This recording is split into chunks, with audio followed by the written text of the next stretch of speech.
کامیاب ازدواجی زندگی۔ ہر عورت اور مرد کے ذہن میں شادی سے پہلے آئیڈیل شوہر اور آئیڈیل بیوی کا تصور بسا ہوا ہوتا ہے، مگر شادی کے بعد دونوں محسوس کرتے ہیں کہ انہوں نے جس کو اپنی زندگی کا ساتھی بنایا ہے وہ ان کے آئیڈیل سے کم ہے۔ یہی احساس مسئلہ پیدا کرتا ہے۔ عورت اور مرد دونوں شعوری یا غیر شعوری طور پر یہ محسوس کرنے لگتے ہیں کہ ان کا انتخاب درست نہ تھا۔ اس احساس کے آتے ہی دونوں کے درمیان اختلافات شروع ہو جاتے ہیں، جس کا نتیجہ دو میں سے ایک کی صورت میں ظاہر ہوتا ہے: تلخ ازدواجی زندگی یا طلاق۔ مگر یہ دونوں ہی یکساں طور پر غلط اور غیر فطری ہیں۔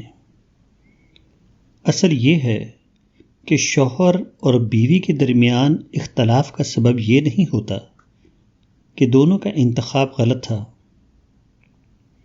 اس کا سبب صرف یہ ہوتا ہے کہ دونوں فطرت کی ایک حقیقت کو سمجھنے میں ناکام رہے۔ وہ یہ کہ اختلاف زندگی کا ایک حصہ ہے، وہ کسی خاص عورت یا کسی مرد کا حصہ نہیں۔ یہی اس مسئلے کا واحد حل ہے۔ عورت اور مرد دونوں اگر یہ سمجھ لیں کہ ان کے ساتھ جو کچھ پیش آ رہا ہے وہ خدا کی تخلیقی منصوبے کی بنا پر پیش آ رہا ہے، نہ کہ ان کے غلط انتخاب کی بنا پر۔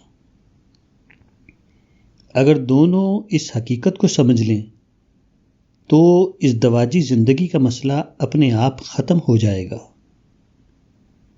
خالق نے خود اپنے تخلیقی منصوبے کے مطابق ہر دو انسان کے درمیان فرق رکھا ہے۔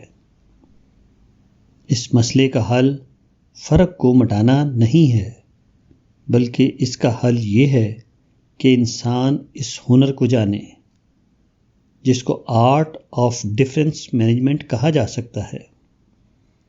ڈفرینس کو مٹانے کی کوشش نہ کیجیے، بلکہ ڈفرینس کے ساتھ جینا سیکھیے، اور پھر آپ کی زندگی کامیاب ازدواجی زندگی بن جائے گی۔ خاندانی زندگی ہو یا سماجی زندگی، دونوں میں اختلاف پیدا ہونا فطری ہے۔ اس مسئلے کا حل صرف ایک ہے، اور وہ ہے اختلاف کے باوجود متحد ہو کر رہنا۔